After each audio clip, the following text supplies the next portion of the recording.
ቃል የሰጠችውን ፎቶ ለብሌን ሰጣት። ዳግም እያታለለች ነው። ለማንኛውም አሁን ያሽው ፍቅረኛ የልጅ አባትና ፍቅረኛ ያለው ነው በማለት ለብሌን ሰጣት። ብሌንም ስታየው ብዙም አልተደናገጠኝ፣ ብዙም አልጮኸችበትም። ዝም ብላ ፎቶውንና እንዲህ እያየች ነበረ ተፋጣ የነበረው። ይሄው አንቺ እንትኔ ነው ያልሻልሽው ልጅና ፍቅረኛ ያለው ሰው ነው የልጅ አባት ነው በማለት ነበረ የሰጣት ሀሳብ ማለት ነው። ሳሚ የተጠራጠረው ትክክል ቢሆንም ሰላምዬ ግን ሁልጊዜ እንደተሞኘች ስለሆነ ካሁን በኋላ የወንድሜ ልጅ እኮ ነው መልሰህ ጆን እንደዚህ ልትለው ዮሐንስን እንደዚህ ልትለው አይገባም። በቃ መጠራጠርህን አቁም። ካሁን በኋላ ለአንዴና ለመጨረሻ ጊዜ ነው ብለህ ነው ይሄን ያደረግከው። ይሄው እንትኑን ስታይ ደግሞ ምንም ነገር የለውም። ስለዚህ ጥርጣሬህን አቁም እያለችው ነበር። ይሄን ግን ሲያደርግ ተንኮለኛው ጆ ሲያደርግ ካሜራውን ክፍት አድርጎ ስላየ ብዙ ሲያወራ ነበር። በዚህም ግራ የተጋባው በኃይሉ ምን እያለ ነው ብሎ በጽሁፍ ካሜራ ደቅነውብናል በማለት በጽሁፍ ይነግረዋል። በዚህም ጊዜ እናት ለልጇ ምጥ አስተማረቻት ብለውም በሳቅ ቤቱን አንድ ግራ ቆሙት። ሰላም ጤና ይስጥልን ውድና የተከበራችሁ የቻናሌ ቤተሰቦች እንኳን ወደ ቻናል በሰላም መጣችሁ። አደራ የተሰኘው ክፍል 83 ተለቀቀ። በባለፈው ክፍል እንግዲህ እንደተመለከትነው አቶ በኃይሉ ተጠርቶ ይሄም ደግሞ ያደረገው በመጠራጠሩና ይሄ ፊት አዲስ አልሆነብኝም ያለው ሳሚ በጣም በጥርጣሬው ሁልጊዜ እየጨመረ ቢሄድም ነገር ግን ሰላምዬ ልነቃ አልቻለችም።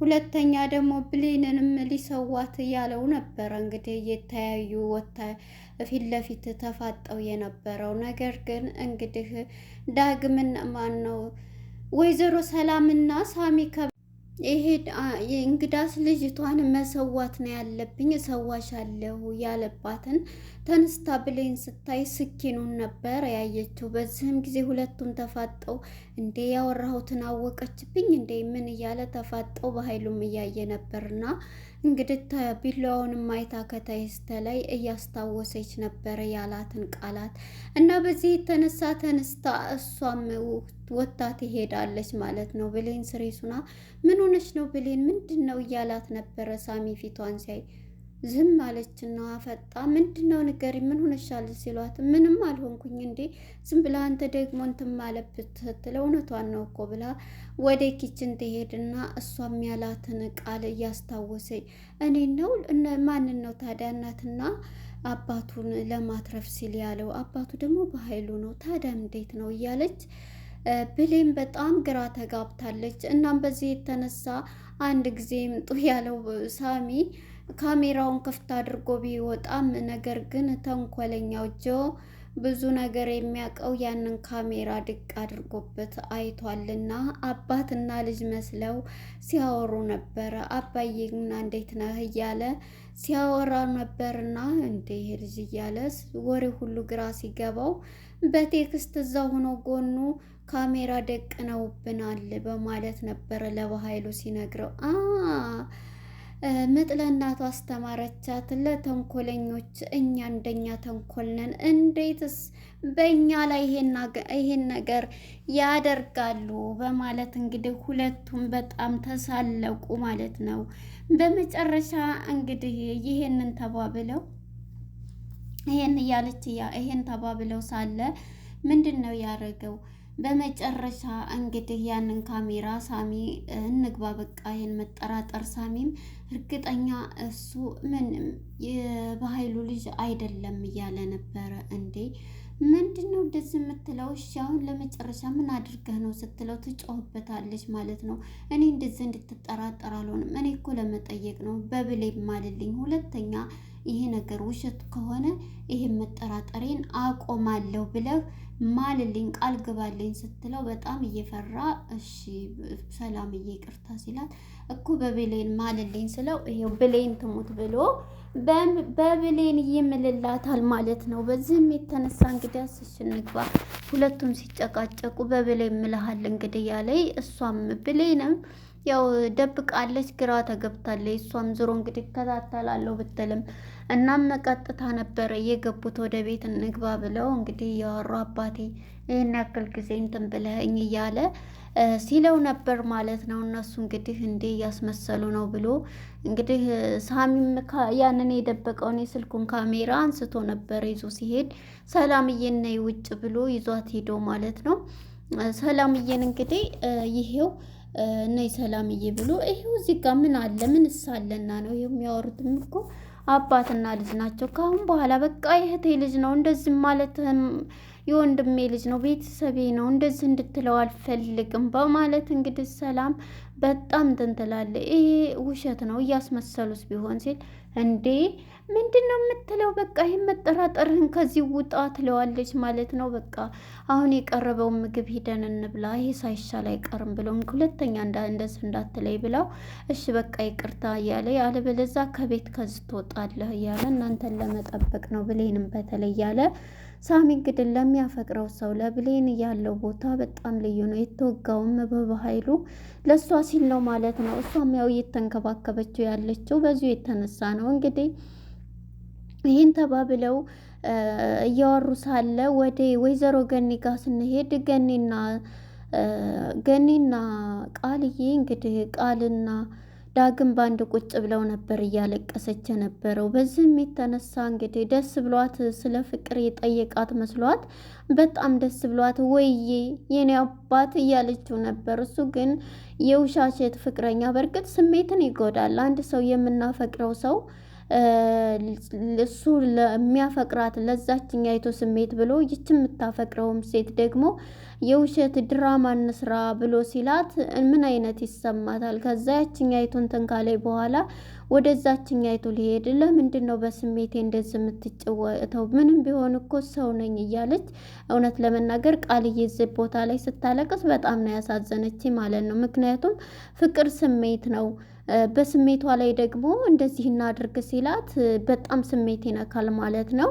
እናም እንደዚህ ስትል በጣም ደስ ብሏት ነበር ገና ወሬውን ሳይጨርሰው። በመጨረሻ ስቅስቅ ብላ ስታለቅስ እንዴ ደስታ ነው ምንድን ነው እያለች ገኒም ግራ በመጋባት ነበረ። እና በቃ ይቅርታ ቃል እኔ እንደዚህ ለማለት አውቃለሁ እንደምታፈቅረኝ ግን ደግሞ ይሄን ማድረግ ስለማልችል ነው ሲላት እንዴት እንደዚህ ትለኛለህ? ምንም ቢሆን ክብር አለኝ ብላ ተነስታ ወደ ክላስ ገብታ በጣም ስታለቅስ እንግዲህ ወይዘሮ ገኒ አቅፋት በቃ አይዞሽም እያለች እሷን እንትን እያለች ትገኛለች። በመጨረሻ እንግዲህ ተረጋጊ ብላ እንግዲህ ምንድን አድርጎች ነው ብትል ልነግራት አልቻለችም። ከዛም እንግዲህ ተነስታ ወደ እሷ ሂዳ ማለት ነው ሁሉንም ነገር ወደ ዳግም ሂዳ ምንድን ነው ያደረካት ምንድን ነው ብትለውም አይ ምንም አላደረኳትም ሲል ንገረኝ ስትል አይ እኔ ፍቅር እንትን እንበል ብዬ ነበር።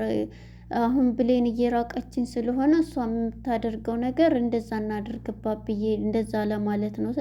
እንዴት ይሄን ታደርጋለህ? ጥሩ አድርገሃል እኮ ይሄን ያረኩ ሲል በጣም ትገርማለህ። እንዴት እንደዚህ ትላታለህ? እሷ እንደምታፈቅርህ እያየ ብላ በጣም ትጮህበታለች ገኒም ማለት ነው። በጣም ይቅርታ ብሎ እንግዲህ እሷም እዛ ቁጭ ብላ በቃ የኔ ልጅ ብላ አቅፋ እያባበለቻት ነበርና ቃልዬም እንግዲህ በመጨረሻ በቃ ግን እኔ በጣም አፈቅረዋለሁ በጣም ለሱ ልዩ ቦታ አለኝ ነገር ግን ይሁን በቃ በዚህ አጋጣሚ ምናልባት ባገኘው ስለምን እሺ ብዬ ደግሞ ለሚወዱት ሰው ብዙ ነገር መክፈል ነው። ስለዚህ አንተ ባትወደኝም እኔ ደግሞ ወድሃለሁኝ። ስለዚህ ከአንተ ጋራ መሆን በቃ የምትፈልገውን መሆን አለብኝ መሆን እችላለሁ ብላ ነበረ ያለችው ማለት ነው። በመጨረሻ እሺ በቃ ተስማምቻለሁ ስትለው አይ ተይው ችግር የለውም በቃ አመሰግናለሁኝ ደግሞ ቆንጆ ሆነሻል፣ ይሄ እናቴ ቀሚስም አምሮብሻል፣ ልገዛልሻለሁ እያለ ይላታል ማለት ነው። አይ ችግር የለም አውቃለሁ በቃ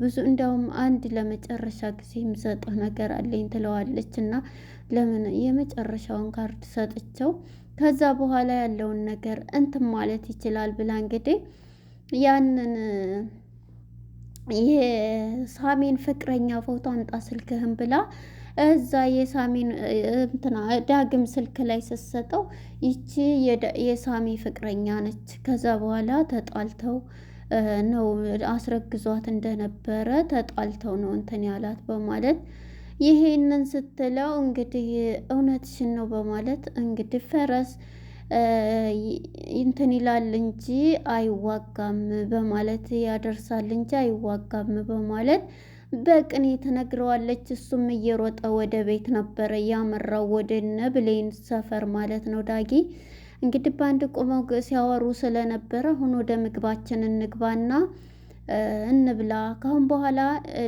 እዚህ እንደዚህ የምትል ከሆነ ጥርጣሬ የሚቀጥል ከሆነ እንትን ማለት አለበት ስትለው ነበረ። ገኒ ማነች ሰላም ማለት ነው ሳሚም እሺ በማለት የእሷን ሀሳብ ተስማምቶ ወደ ቤት እንግባ ምግባችንን እንብላ ብሎ በሚሄዱ ጊዜ እንግዲህ ብሌን ሲላት ብሌንም ተመልሳ መታ ምንድን ነው ምን ፈለክ ስትለው በቃ አትጨቃጨቀኝ ነገርኩህ እኮ ለምንድን ነው እንደዚህ የምትለኝ ስትለው በመጨረሻ እኔ አሁን ለአንድና ለመጨረሻ ነው የማዋራሽ ሲላትም እንግዲህ ሁሉንም ነገር ይሄውናልሽ ጓደኛ ብለሽ ያያሽው ሰው ዛሬ ይሄው ፍቅረኛውን ይዞልናል ሚስጥም ልጅ ያለው ነው ብሎ ሲነግራት እሷም ያንን ፎቶግራፊ ይዛ የሱን እንዲህ እያየችው ነበረም። በድንጋጤም ብዙም አልደነገጠ ያኔም ይሁንም በቃ እኔ አንተ ጋ ነኝ እንደነኝም አላዩ። ምክንያቱም አሁን ቃል